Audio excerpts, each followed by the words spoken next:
Chinese New Year, a Mr. Men and Little Miss book, originated by Roger Hargreaves, written and illustrated by Adam Hargreaves. Little Miss Neat was very busy cleaning her house. It was the day before Chinese New Year, and this was Little Miss Neat's favorite day of the year, Spring Cleaning Day. She wanted to clean away all of last year's bad luck, and, as we all know, Little Miss Neat loves to clean. She even vacuumed the walls. There were lots of things she had to do to make sure that her New Year's party went well. Little Miss Neat had asked her friends to help her decorate her house for the new year. Little Miss Sunshine set out flowers. Little Miss Lucky hung paper cutouts for happiness. And Mr. Tall hung lanterns, high up in the tree, very high up. And then Mr. Wrong hung the lucky Chinese poems upside down, which turned out to be the right way up because it was lucky to hang them upside down. It's not often that Mr. Wrong gets something right. Red is the good luck color for the Chinese New Year, and Little Miss Neat made sure there was a lot of red in her house. For extra luck, Mr. Silly got out the red paint and painted the doormat. Little Miss Neat did not think this was very lucky. What a mess!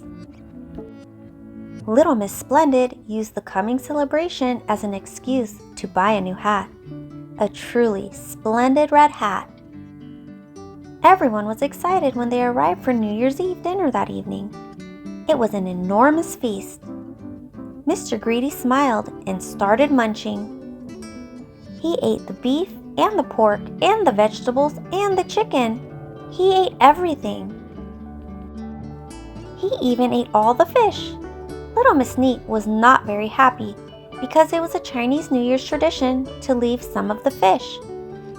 Greedy old Mr. Greedy. Every New Year was represented by a different animal.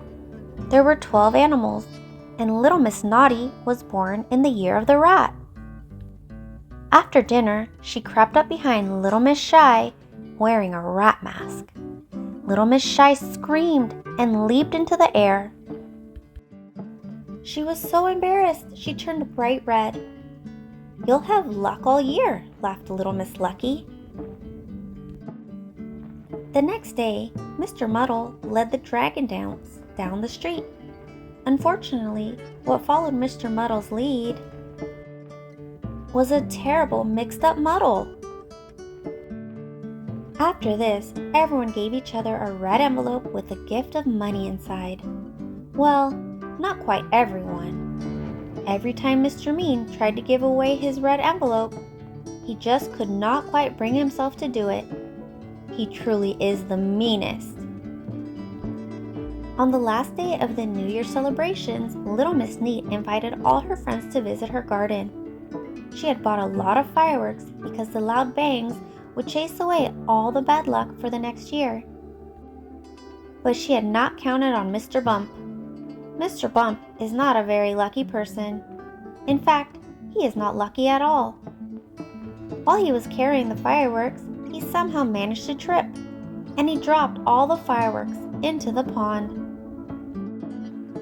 "Oh no!" cried Little Miss Neat. "How are we going to chase away next year's bad luck?" "Hello!" boomed a very loud voice suddenly. It was Mr. Noisy, and as you know, Mr. Noisy is very loud. More than loud enough to scare away any bad luck. He happens to be loud and red. "Now, that's what I call lucky," said Little Miss Lucky.